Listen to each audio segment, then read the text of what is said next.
que con este discurso de plurinacionalidad y multiculturalidad en realidad terminó por dividir al país. Y les recuerdo algo que a mí en lo personal me afectó, porque yo soy católico. No digo que me afectó, pero me llamó la atención y no me gustó del cambio constitucional. Se radicó a Dios de la cosmovisión de la ecuatoriana en la Constitución, con esto de que el Ecuador es un país laico, pero se nos agregó una visión cultural unilateral también nueva, que es la de la Pachamama. Entonces, si no nos dimos cuenta de lo que estaba pasando, nos estamos dando cuenta hoy. Nos han llevado a una transformación que no era lo que nos vendieron. Y esa división ha llevado a que el sector principalmente indígena se sienta con atribuciones para tener su propio territorio, su propio ejército, lo han dicho, decretan sus propios estados de excepción y desconocen a las autoridades del Estado. Y así, ¿hasta cuándo aguantamos esto? El abogado penalista Sánchez Gaete habla de la Constitución vigente y retorna a las anticuadas discusiones que proponían los sectores más conservadores del país a inicios de los años 90, cuando irrumpía el movimiento indígena en la escena política nacional. Transcurridos 30 años, el principio de plurinacionalidad aún le resulta incomprensible a varios sectores de la sociedad ecuatoriana. Finalmente, miente sobre la mención de Dios en la Constitución y cuestiona el principio laico que rige a todo Estado liberal moderno. Tal como en la región y el mundo, en nuestro país, las extremas derechas llevan muy lejos su apuesta por el oscurantismo político antimoderno.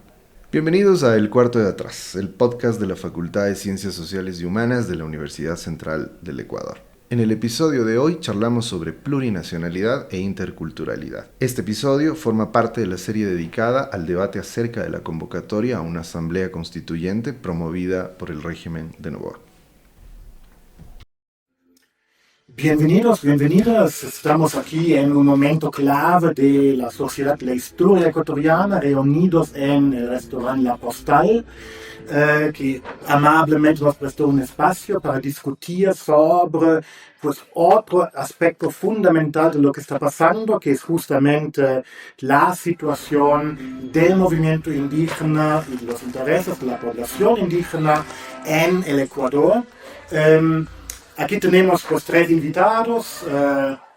Alcaldo Viteri es asambleísta con experiencia con un origen de la Amazonía.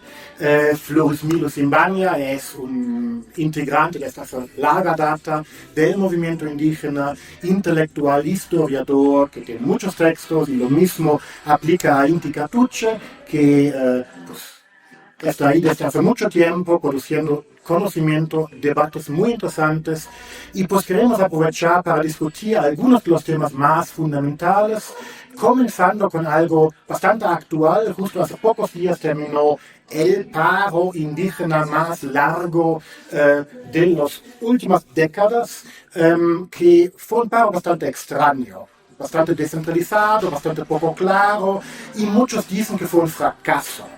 Ahí mi primera pregunta a ustedes: ¿el paro fue un fracaso, sí o no? ¿Y por qué fue un fracaso?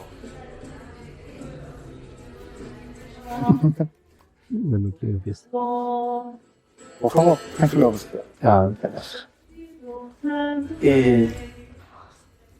digamos, si por fracaso nos referimos a que no se logró hacer una movilización en todas las provincias, desde ahí sí.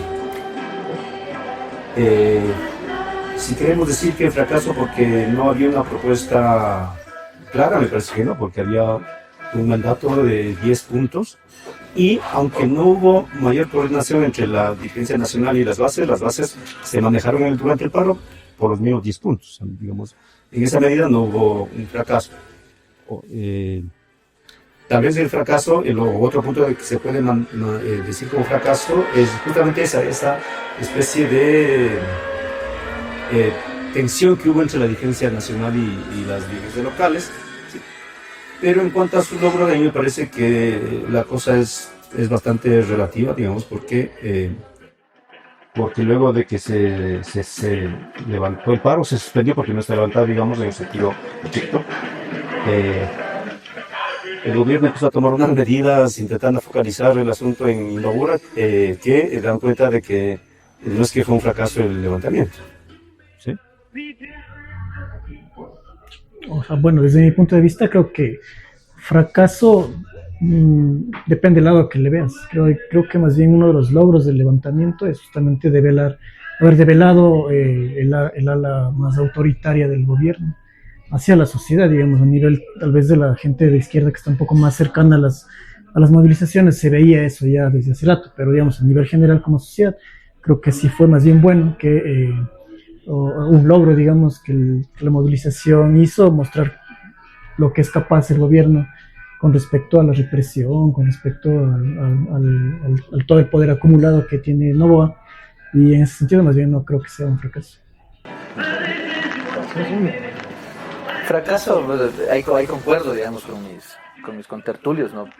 Fracaso si vemos desde estos disque gurús de la política occidental, ¿no? En donde este movimiento de ficha, de este ganar territorio o lo que sea, o doblar voluntades, yo no lo veo como un fracaso. ¿En qué sentido? Más en un sentido, digamos, estructural histórico. ¿Por qué? Porque si vemos 2019, vemos 2022 y ahora 2025, el movimiento indígena y las comunidades de los pueblos originarios indígenas siempre asumen responsabilidades nacionales, que es precisamente atacar a las estructuras históricas de desigualdad, de racismo, de exclusión, ¿no? Que claro, es el sistema capitalista, pero también estas heridas sin sanar, o mejor dicho, no sé si tal vez usar estos términos médicos, porque en la política utilizan full los términos médicos y justamente los más corruptos, ¿no? Hay que extirpar como un cáncer la corrupción. Pero a lo que me refiero es que estas heridas sin sanar, ¿por qué? Porque nuevamente vemos que brota este racismo, no solo de la sociedad, digamos, que está en la conversación cotidiana mientras están merendando o almorzando, deseando a una familia promedio en su mentalidad blanqueada, no, sino también este racismo estructural, este racismo institucional, ¿no? Que incluso lo vemos en el video, ¿no? Es decir, el Estado siempre lo que quiere hacer es, por más que tengamos la Constitución que tenemos ahora, quiere de algún modo reducir o en todo caso poner un freno a la evolución de los derechos, ¿no? Entonces el movimiento indígena lo que ha hecho es precisamente volver a poner sobre el tapete de discusión cosas que nunca se han acabado, que es como el Estado plurinacional, la sociedad de suma causa, la educación intercultural incluso, ¿no? Que son precisamente esas cosas que el movimiento indígena, pensando en la sociedad entera, pero desde sus métricas de convivencia comunitaria, etcétera, pone sobre el tapete del debate y de la discusión pública, política. Por ejemplo, ahorita estamos discutiendo nuevamente sobre el Estado plurinacional, lo cual nos obliga a los pueblos indígenas tal vez a hacer un esfuerzo mucho más público, si se quiere, de definir qué es y qué es lo que pretendemos con construir el Estado plurinacional. Entonces, si vemos en ese sentido como que de ir recolectando medallas políticas, si se quiere, para que entendamos un poco desde la lógica occidental, no es un fracaso.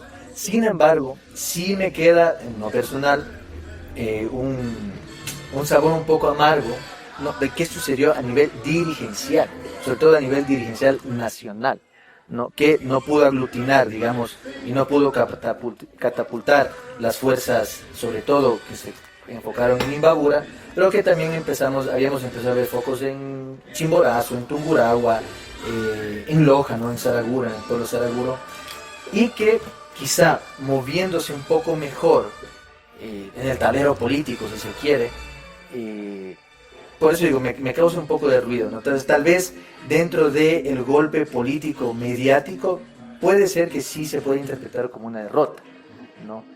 Sin embargo, el movimiento indígena es ahorita la única organización con la fuerza suficiente para asumir esas responsabilidades nacionales y, por ejemplo, poner en la discusión no solo el Estado plurinacional, sino también elevar el salario básico unificado, por ejemplo, ¿no? Que tiene que ver con la dignidad de todos y todas los ecuatorianos y las ecuatorianas y no solo focalizado a los pueblos indígenas.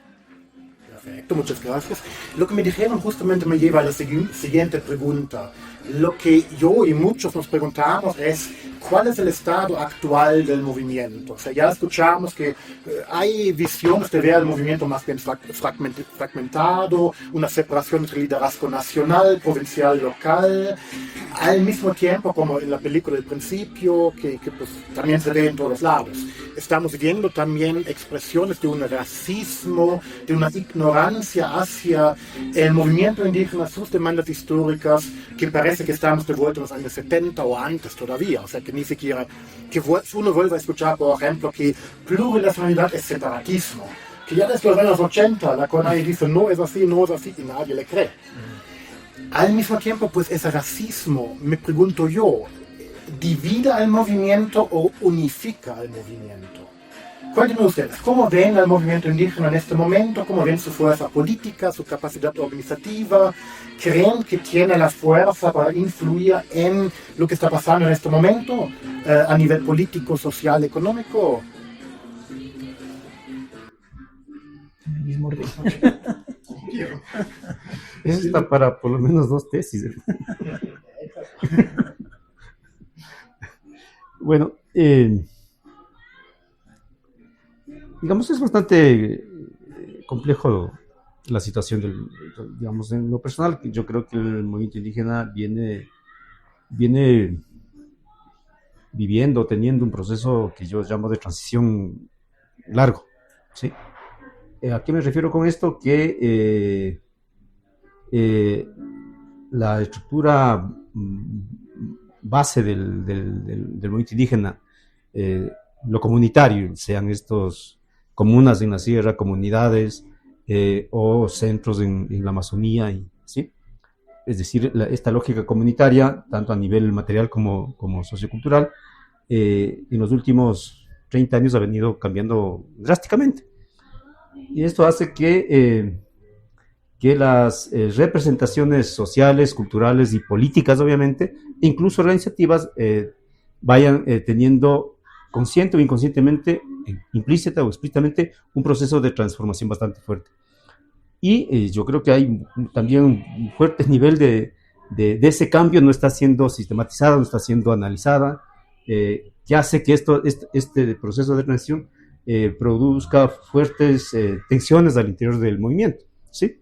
Entonces, por lo tanto, es un cambio estructural de largo plazo, de largo tiempo, que todavía no hemos podido dar respuestas, y no me refiero solo a dar respuestas desde el movimiento indígena mismo, sino incluso la academia misma. O sea, la academia anda pensando en cualquier otra cosa, menos en la realidad, ¿sí?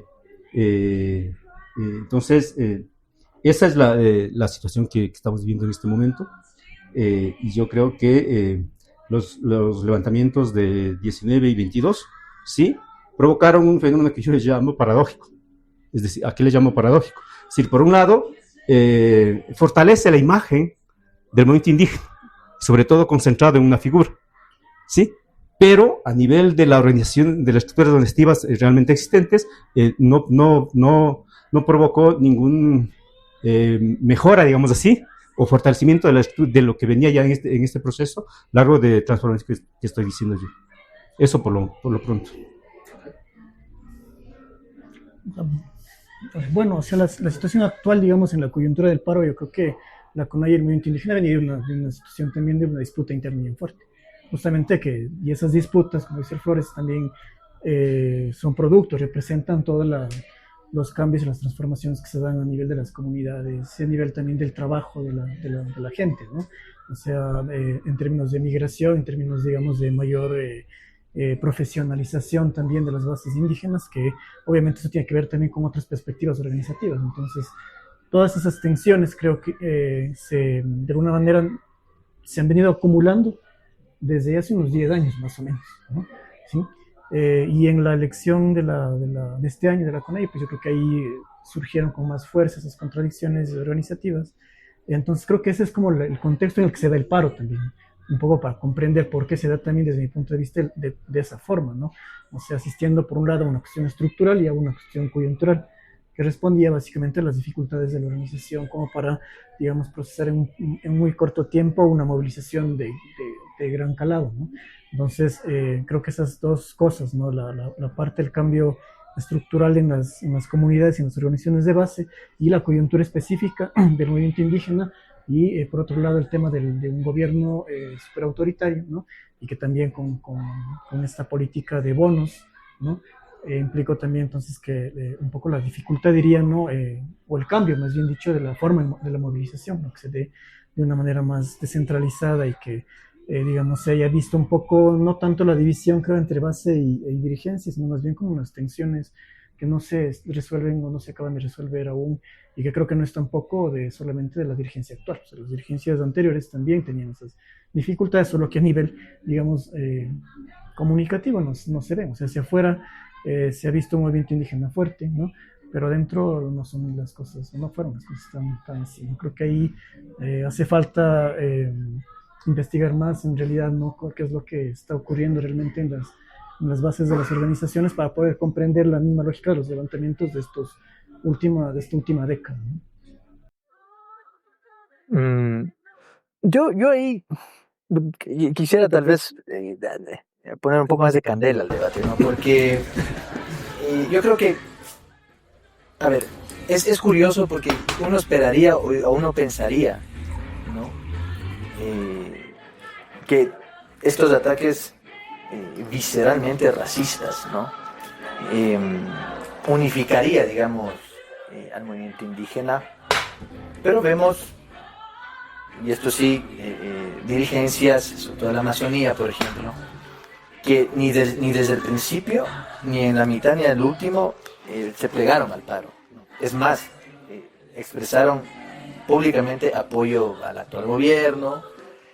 En los días del paro en la Amazonía hubo varios eventos con la presencia del presidente, en donde estuvieron ahí dirigencias indígenas de base y también alcaldes indígenas de algunos cantones de la Amazonía, ¿no?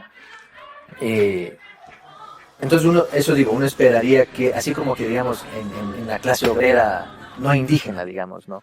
Uno esperaría que atacar al IES, atacar al BIES, atacar al salario mínimo, uno esperaría que por lógica de clase tú te unificarías y harían un solo golpe, por ejemplo, ¿no? Pero como existe esa disociación entre tu pertenencia de clase, ¿no? y con la realidad, entonces eso no ocurrió. Y yo creo que desde 2019 incluso, ¿no? El movimiento indígena, como lo hemos conocido, se está dejando ver sus posturas, y yo puedo estar de acuerdo con el argumento de Flores Milo, que puede estar en una etapa de transición, pero yo soy como que más fatalista, ¿no? Que tal vez el movimiento indígena como lo conocemos está llegando a su fin, ¿no? Lo cual no quiere decir que vamos a dejar de plantearnos las cuestiones estructurales que nos hemos planteado, ¿no? Que sobre todo se exacerbaron con un golpe político mucho más fuerte y mediático también en el 90, en el 92, con la primera camada, digamos, de asambleístas de Pachacutic en el 97, si no me falla la memoria. Aunque imagínate, cuando recién los inauguramos, cuando el Pachacutic se inauguró en el Congreso, en el antiguo Congreso Nacional, ya con diputados de Pachacutic ya hubo casos de corrupción, por ejemplo, ¿no?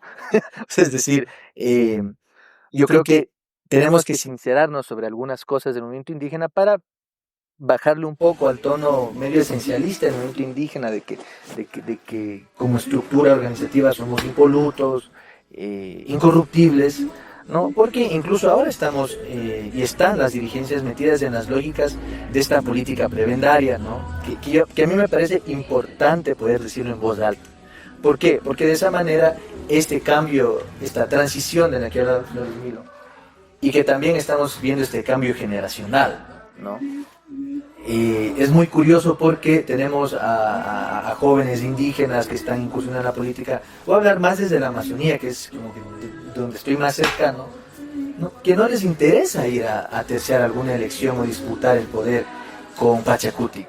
Y no van con esa pertenencia indígena, de clase y de sangre indígena y de Estado plurinacional. Pero incluso con las antiguas dirigencias hemos tenido alcaldes indígenas, prefectos o prefectas indígenas. Ahorita mismo, por ejemplo, en Cotopaxi, se está construyendo un Estado plurinacional desde estos espacios de poder. Se está realmente combatiendo a estas estructuras de desigualdad y racistas, ¿no? Entonces, si nosotros vemos que hay asambleístas u otras autoridades que se desvían, por así decirlo, del ideal o del ideario político de Pachacuti y también de la CONAIE y también del movimiento indígena, ¿no? Entonces algo está pasando en esa transición, ¿no? Tal vez la globalización nos inundó a todos y preferimos ese pragmatismo corrupto, o simplemente, como dice Rosmundo, que también estoy de acuerdo, la academia está en las nebulosas, ¿no? Y prefiere reducirlo todo a cuestiones ambientalistas, ¿no? Que es algo que hemos discutido también, reduciendo, extirpando totalmente el contenido político de las luchas indígenas a lo largo de la historia, porque no podemos analizar lo que sucede en el movimiento indígena a partir de este paro que terminó recién, o desde el 2019 o desde el 2022, sino precisamente es como que este tránsito histórico en donde estamos combatiendo contra un Estado que sigue exacerbando lo uninacional, sigue exacerbando lo mestizo, y sigue diciendo, estos indios quieren un Estado dentro de un Estado, no, estos indios, y son los mismos indios que fueron a pelear en el CENEPA, son los mismos indios que han dado las vidas en los paros, y al mismo tiempo yo dudo mucho que,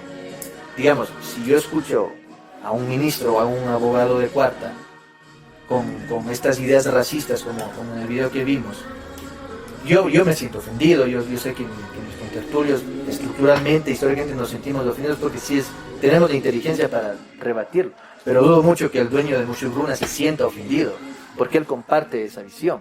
Entonces, ¿qué ha sucedido para que exista también esa ruptura a nivel de construcciones individualistas de lo que es ser indígena? Entonces yo creo que es importante también sincerarnos, digamos, en esos campos. Muchas gracias, muy inspirador. Me inspiraron, de hecho, una pregunta extra que no tenía planeado. Aprovechando que una de las invitadas que quería tener aquí no pudo venir, por coincidencia, ustedes tres trabajan sobre el mismo tema desde otros ángulos. Todo el mundo trabaja sobre comunitarismo, comunidades, comunas.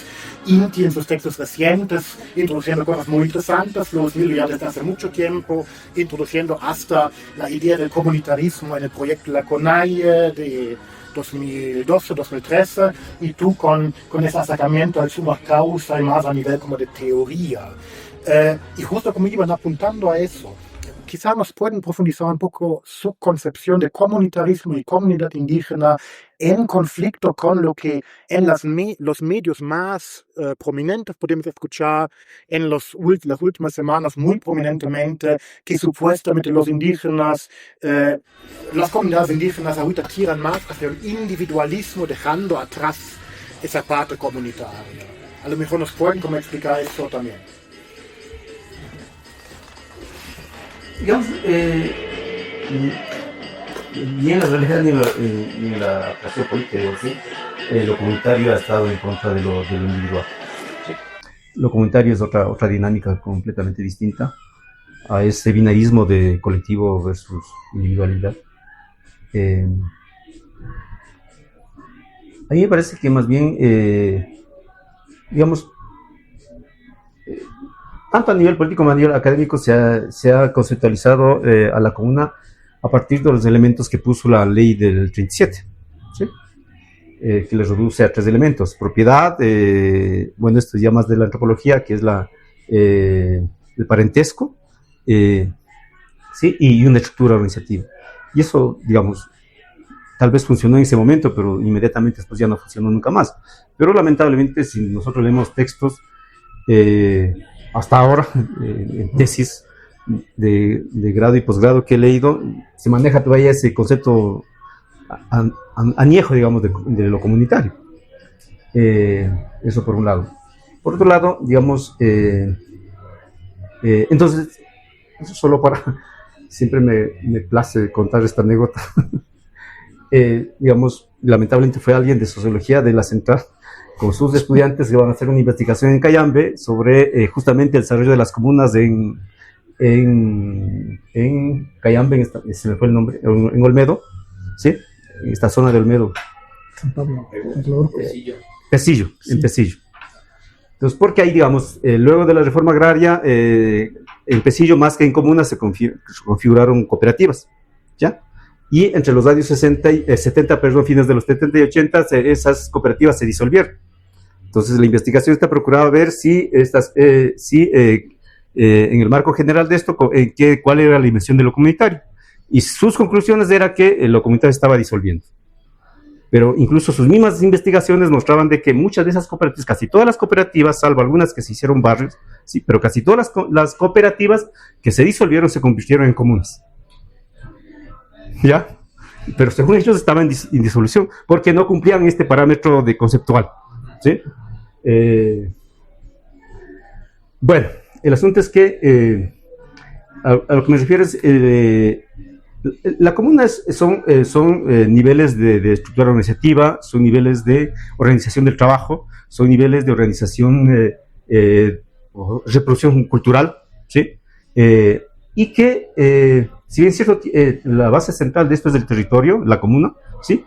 Pero el territorio no sujeta solo a la parte física, ¿sí? Sino a la relación, ¿sí? Que tiene la sociedad con ese espacio, y a veces ese espacio no es suficiente o no se suscribe a la propiedad, ¿sí? A los límites de la propiedad, ¿sí? Entonces, y ahí, digamos, en ese nivel, las relaciones en las cuales se les han permitido no solo sobrevivir, sino incluso algunas veces reconfigurar la comuna y potenciar en algunos casos, se juntan más allá de lo comunitario, y no solo se juntan, digamos, a nivel social, entre iguales, digamos así, me refiero a temas económicos, ¿sí? Sino incluso conforman estructuras asociativas pluriclasistas.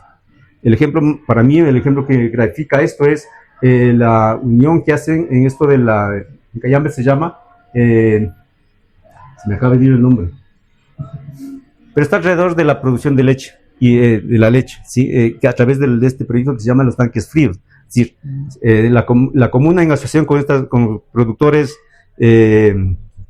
grandes, ¿sí? Compran estos tanques fríos para almacenar leche. Entonces todos los productores de las comunas almacenan leche ahí, y eso se va directamente a la producción. Se me acaba de ir este nombre. Esto permitió a las comunas justamente de Olmedo reconfigurar y conformar una nueva organización, y fue una de las organizaciones claves para el levantamiento, para botar abajo el TLC entre el 2000 y 2006, ¿sí?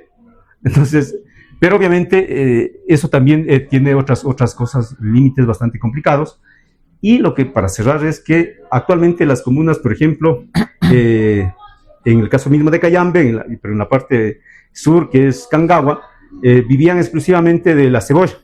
Sí, eso les permitía, digamos, una cierta manejo económico y social, organizativo y político, incluso autónomo, ¿sí? Era entre la cultivo de cebolla y ser trabajadores de las florícolas. Cuando se daban los paros, ¿sí? Las organizaciones entraban para administrar el paro, porque se administraba, no es que es el paro así nomás, ¿sí? Las organizaciones conversaban con los floricultores. Esto permitía, digamos, a la semana separaban 3 días, se cerraba la carretera, y un día se permitía que salgan los camiones de florícolas. Esa negociación siempre se ha mantenido y permitía manejar el paro. Pero en los últimos casi 10 años, ¿sí? Estos antiguos trabajadores de las florícolas, que además de tecnificar en el cultivo de las flores, también aprendieron a hacer el negocio de flores, ahora estos cultivan flores en las comunas, en sus propiedades, en sus lotes.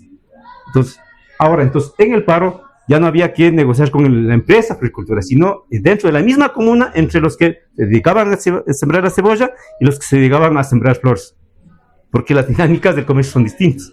Entonces, eso da un sentido distinto a la configuración política.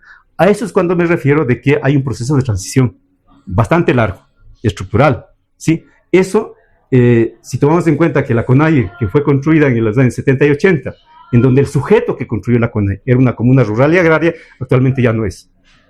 Entonces, y la CONAIE no logra dar todavía una configuración de lo que actualmente es su sujeto fundamental, que es la comuna. La comuna sigue siendo el sujeto fundamental de la comuna, pero es una comuna totalmente distinta. Bueno, ahí solo para complementar lo que dice Flores, entiendo que lo comunitario es una lógica también, ¿no? O sea, creo que uno de los errores de la justo la antropología, creo, no es haber concebido la comuna en términos étnicos, por ejemplo, ¿no?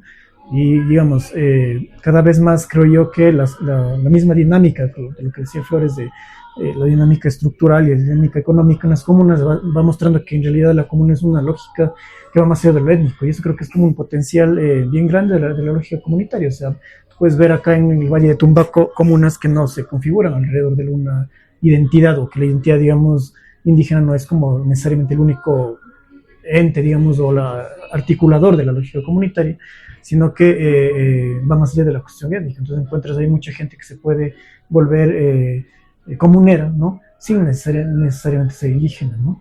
Entonces creo que eso también como que da otra visión de las posibilidades de esa lógica, más que de la misma definición, digamos, antropológica o étnica o etnicista, digamos, de lo que es la comuna.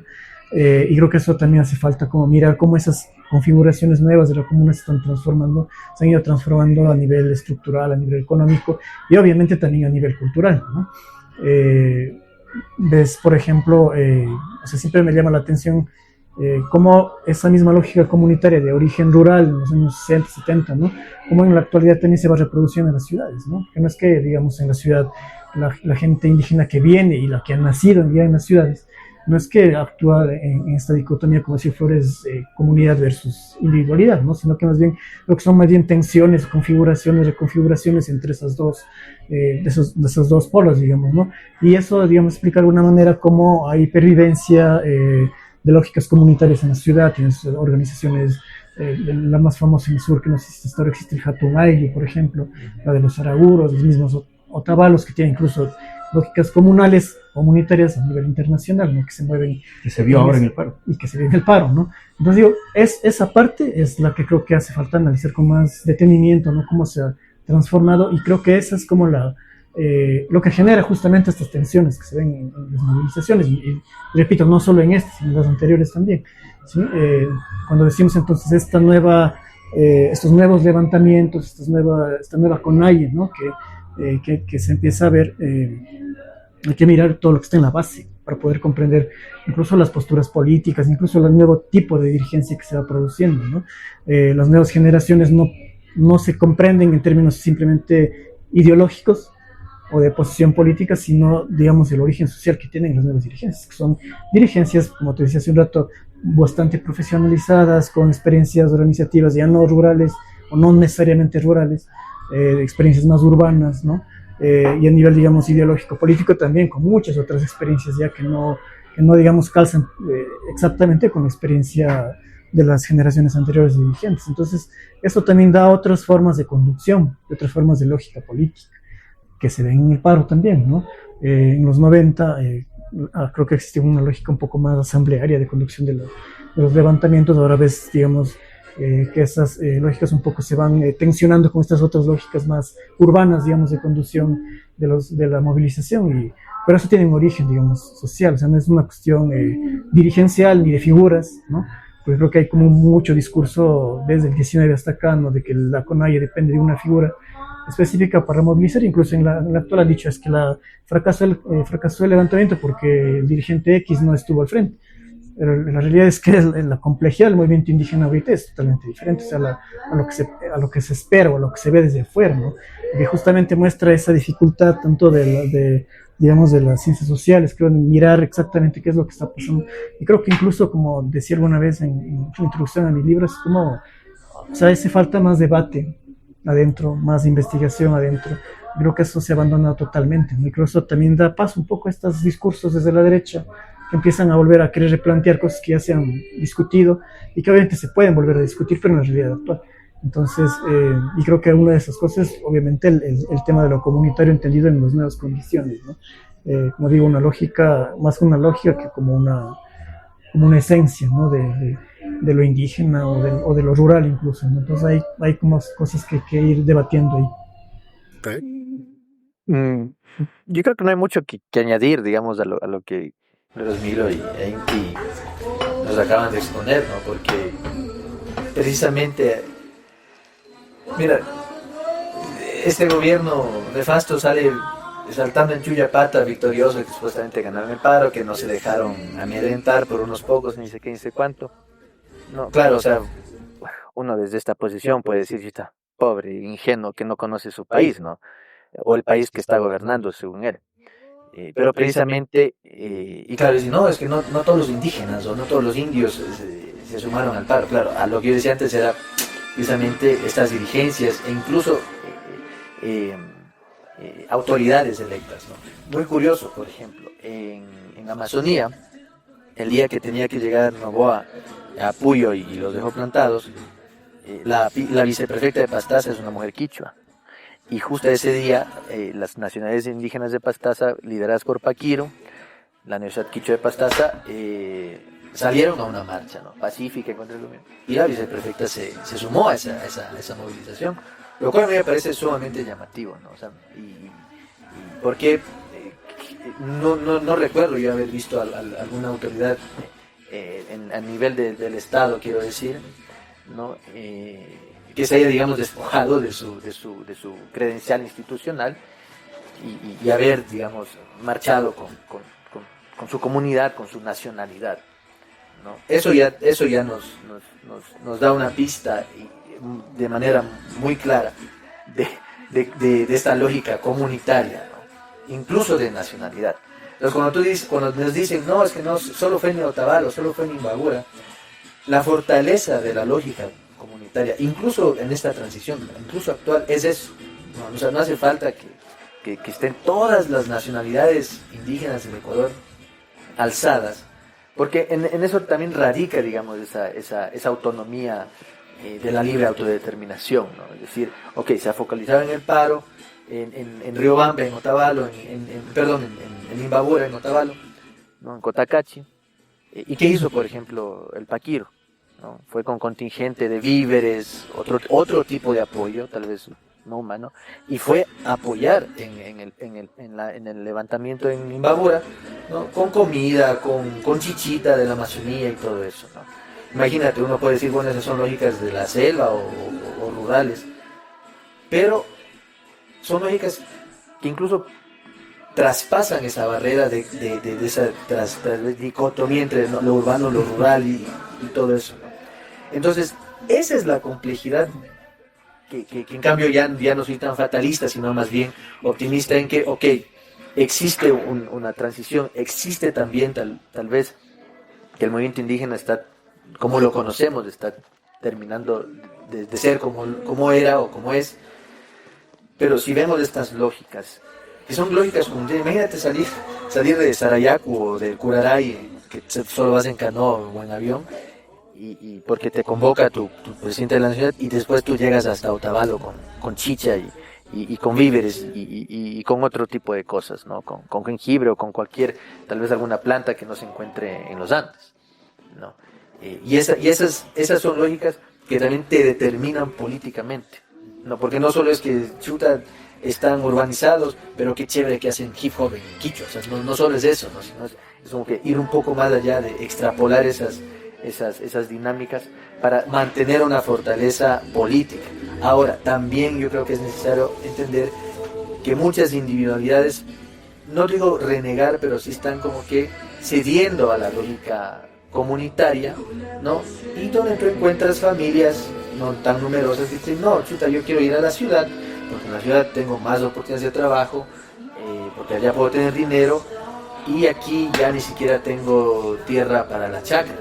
Pero donde radica también el problema en politizar también a las comunidades, en que ya no se cuestionan por qué ya la tierra no es fértil para la chacra. ¿Será porque plantaron pentolitas y eso daña al suelo? ¿No? ¿Será por la minería a cielo abierto? ¿No? ¿Será por el yo quisiera aventurarme a decir que yo creo que hay fracking clandestino aquí en Ecuador, y tal vez sea por eso. O sea, yo creo que sí, tenemos también dirigencias más urbanizadas, más profesionalizadas, pero al mismo tiempo creo que estamos cayendo en esa brecha educacional en que vienen las ONGs y no promueven una educación crítica, sino cogen a alguien que es bachiller y le dan un curso de 2 meses en cómo manejar el dron y cómo hacer topografía, pero no es precisamente una profesionalización crítica sobre el manejo de los territorios, sobre el fortalecimiento de la comunidad Yo creo que también incluso cuando analizamos eso hay que mirar también hacia esas tal vez contradicciones que existen en las comunidades, ¿no? Muchas gracias.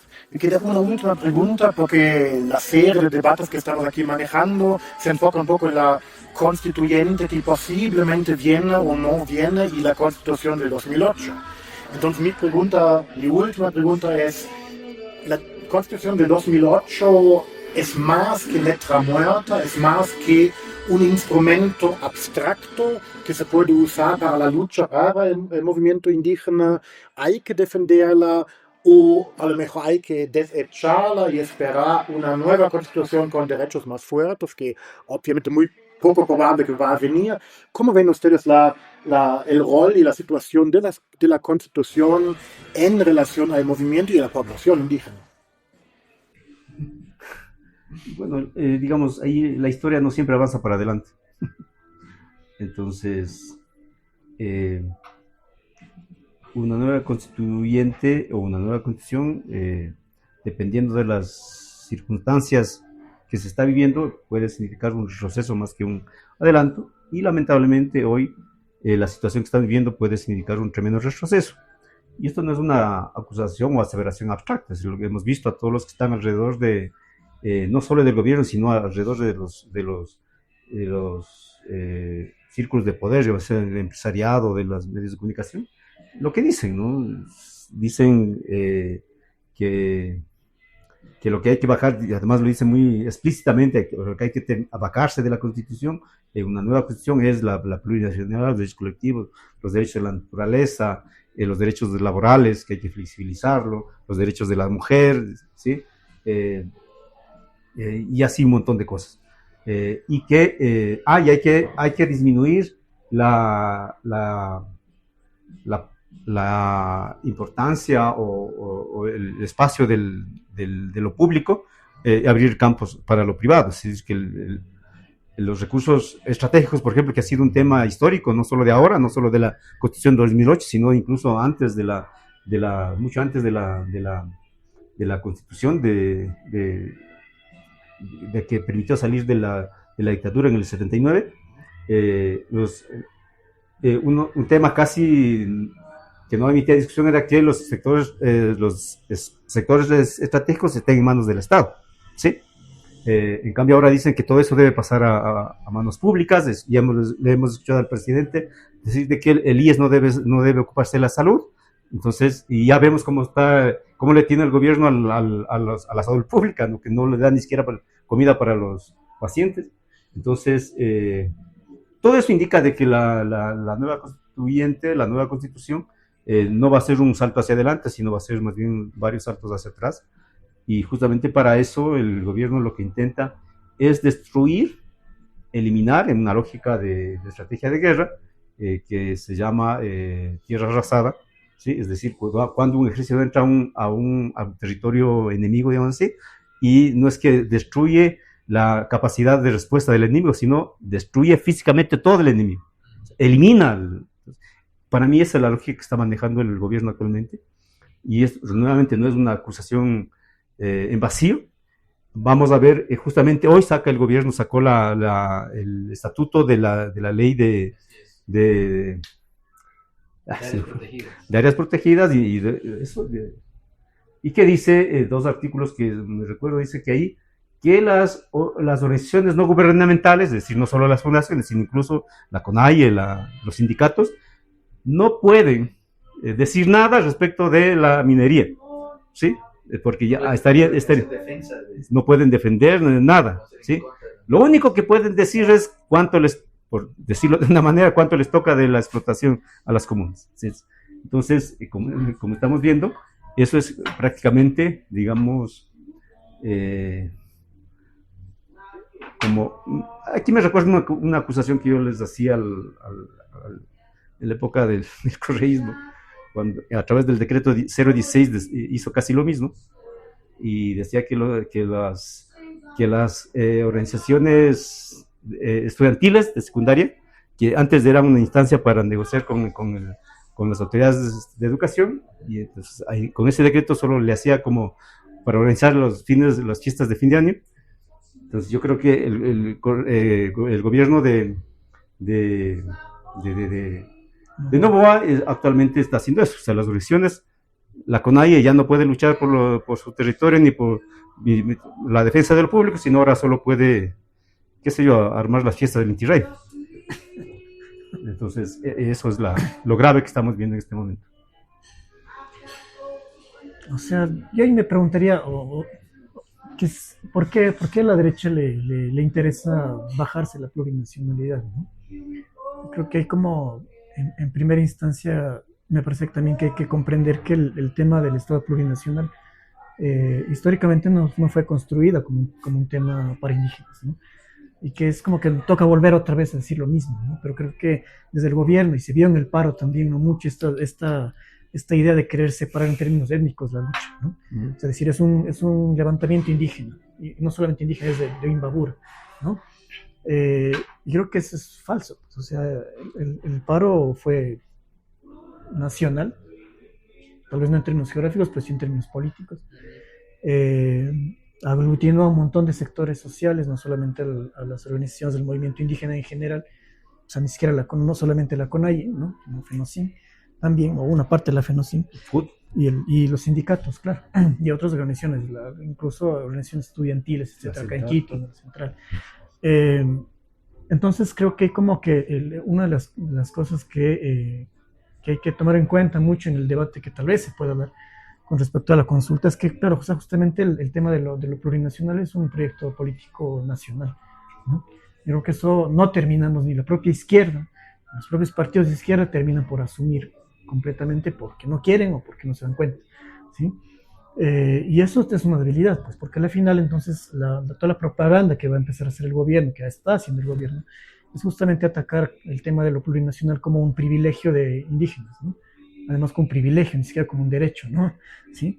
Y eso es una debilidad si es que no comprendemos qué implica ese tema del Estado plurinacional para los otros sectores sociales, para el conjunto de la sociedad, que va obviamente más allá de la cuestión indígena. Y eso está clarísimo en el tema de los recursos naturales. En el tema de la consulta previa, ¿no? Que vale de paso decir, ¿no? El tema de la consulta previa en la época de la discusión del 2008, la CONAIE planteó como una cuestión para toda la sociedad, no era una prerrogativa para los indígenas o para el movimiento indígena, ¿no? Entonces, claro, y después ya de la bronca con el progresismo, etcétera, se redujo, digamos, ahí al tema de cómo se ha planteado ahora, ¿no? Pero, y incluso, por ejemplo, en la época de la lucha en la SUAY, fue uno de los elementos que puso el gobierno, no sé, fue Lazo Moreno, para deslegitimar la consulta en Moyoturo, diciendo que esas comunidades no pueden atribuirse a la consulta previa porque no son indígenas, no son ancestrales, ¿no?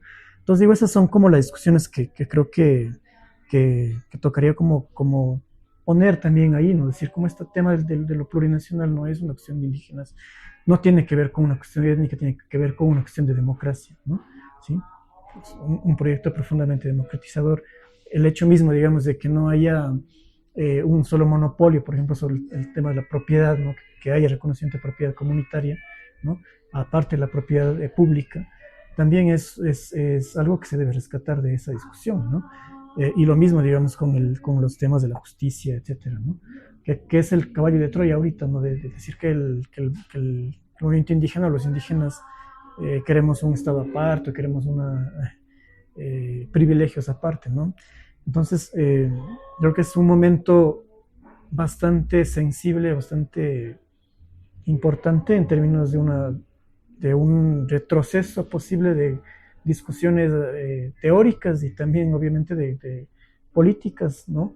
En la que nos encontramos y que creo que, no sé, ojalá que podamos como estar a la altura de poder como afrontar eso. Y como digo, afrontar eso es un reto para toda la izquierda, para todas las organizaciones populares, partiendo de esta comprensión de que no es una lucha, de que el tema de que la derecha quiera todo el tiempo, o esté poniendo el énfasis en el tema de bajarse el tema de la plurinacional, no es una cuestión de indígenas.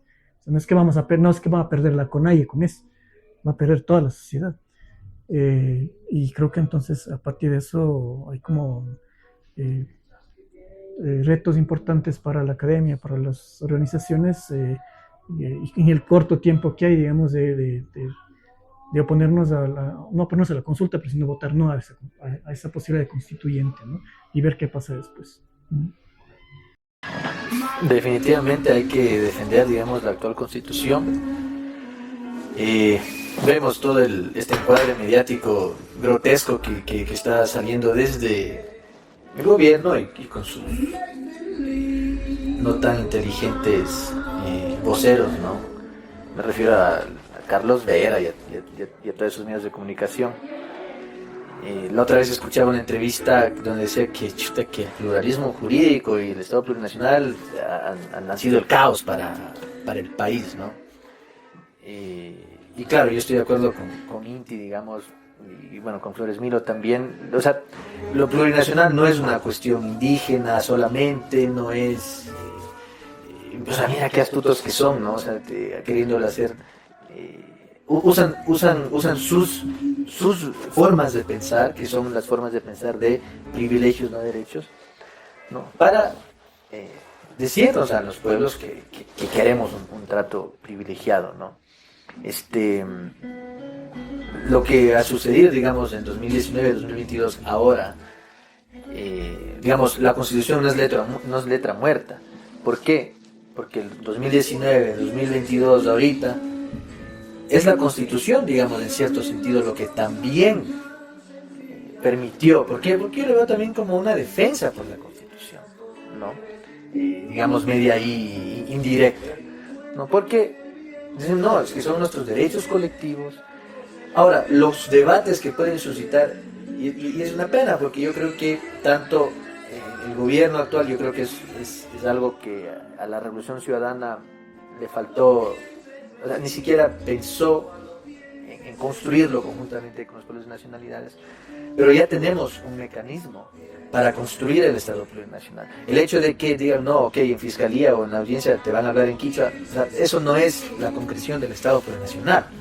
Es, a ver, ok, debatamos. En la Amazonía están hablando de no solo ser dueños de sus territorios, sino también dueños del suelo. ¿Qué sucede con ese debate? Pero la Constitución nos permite debatir eso. Y si hubiese una voluntad política, ¿no?, progresista, de izquierda, que llegue al poder, eso se podría debatir.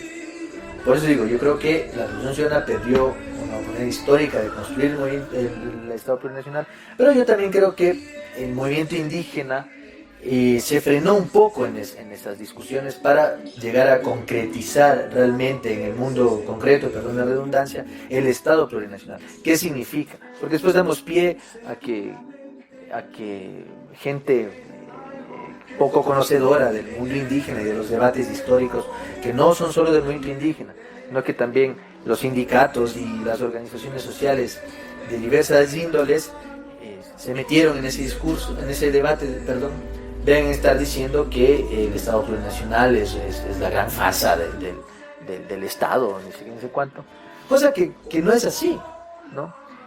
Y al mismo tiempo, porque ahí también quedaron debiendo mucho los asambleístas de Pachacutic, y yo creo que también las autoridades del movimiento indígena, porque imagínate esa ley de comunas.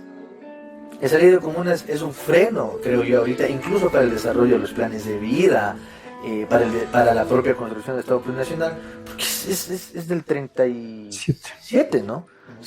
Ya no tiene nada que ver el país en el que estamos ahora con 1937, ya no tiene nada que ver las comunidades indígenas campesinas de los Andes, de la costa, de la Amazonía, ¿no? Y podríamos haber construido, por ejemplo. Ahora, si vieron, imagínense, esa ley aprobada también en el gobierno de Lazo, esa ley de uso progresivo de la fuerza. O sea, eso es otra piedrita más para esta gran constitución neoliberal que quieren hacer ahora este gobierno, porque han estado preparando el camino para eso, para lo que está sucediendo ahora. Políticamente han hecho eso. Y claro, es una pena que volvamos a tener, a ver, mijito, ven, siéntate y te dibujo lo que el movimiento indígena a nivel histórico ha propuesto, no como un patrimonio estrictamente y exclusivamente indígena, sino de la sociedad. Por eso, cuando surge el suma causa y en el debate público-político, el plan Amazanga, el propio plan Amazanga, no son... No, el plan Amazanga es como que la gestión del territorio indígena, pero también es la construcción del Estado plurinacional, la construcción de esta sociedad de suma causa, y si se quiere, ¿no? Pero precisamente pudiendo ver las distintas dinámicas territoriales, urbanas o rurales que existen en el Ecuador, ¿no? Entonces imagínate si ahorita esta Constitución nos permite debatir eso a nivel estructural. Nos bajan esta Constitución, no vamos a poder ni debatir el salario mínimo en el Ecuador, ni la jubilación, que no es una cuestión indígena, es una cuestión de todos los trabajadores, ¿no? Y trabajadoras. Entonces, por supuesto que hay que defender la Constitución, por supuesto que hay que defender que tenemos, que la naturaleza es sujeto de derechos. El tema de la consulta previa libre informada, hay casos de que no se reduce solo a cuestiones indígenas, ¿no? A territorios indígenas, ¿no? No es vinculante, no se ha hecho una legislatura, una ley propia sobre eso, ¿no? Pero también ahorita nos da la posibilidad esta Constitución de discutir incluso de algún modo, o sea, no estoy dando algún modo de transferencia de recursos a las comunidades, a las comunas, a los cabildos, cosa que no existe. Entonces los municipios no pueden hacer gran cosa, digamos el municipio de Quito no puede hacer gran cosa por las comunas, ¿no? Porque la ley de comunas del 37, un poco que le ponen un candado porque no pueden hacer nada, al mismo tiempo no conocen mucho la historia de las comunas de Quito, y al mismo tiempo en esta transferencia de recursos que tiene que ser hablado con todas sus letras, las comunidades indígenas necesitan dinero, no para irse a Disneylandia, sino para sus planes de vida. Pero encontrar mecanismos de esa manera. Nos bajan la Constitución, no vamos a poder debatir nada de eso, ¿no?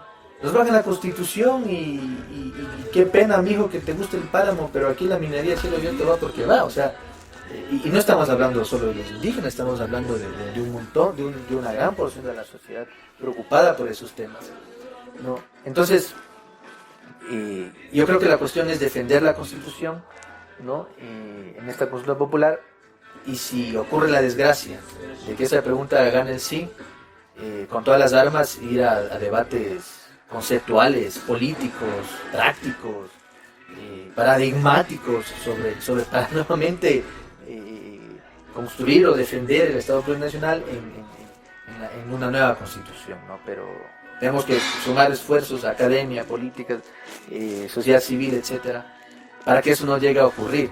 Más bien defender esa Constitución y asumir un rol de tener incidencia en el Estado. La incidencia en el Estado no solo tiene que ser en la lucha social de las calles, la incidencia en el Estado tiene que ser también, ¿qué vamos a hacer para que si una mujer shibia que sale descalza de una comunidad que te vas 1 hora en avión, llega a la Fiscalía o llega al Ministerio de Salud Pública, ¿qué vamos a hacer con esa mujer shibia? El Estado no está preparado para atender a una mujer shibia y no es un trato privilegiado, es porque no conoce la realidad de este país y no basta con una traducción, ¿no? Entonces, si vamos medio que abstractamente, esos debates van a ser, nos permite esta nueva Constitución. Y ahora vamos a lo que le interesa a la gente. Nos bajan esta Constitución, ¿no? Nos bajan el salario mínimo, nos privatizan la educación, nos privatizan la salud, ¿no? Y si con una Constitución que lo proclama como un derecho universal, inalienable, intransferible, etcétera, ya no se cumple. Imagínense con una Constitución hecha a la medida de los hacendados y de los empresarios y de la burguesía. Muchas gracias. Gracias. Muchas Gracias. Inti, Flos Milo, Cango, nos enseñaron gracias. mucho. Auf jeden Fall podríamos seguir discutiendo, peleándonos un poco, pero desde diferentes perspectivas y en el margen de lo que se puede, nos dieron muchas luces. Muchas gracias también a los organizadores, Andrés, Alexander, Mia, David, y muchas gracias otra vez a La Postal. Nos despedimos. Gracias. Gracias.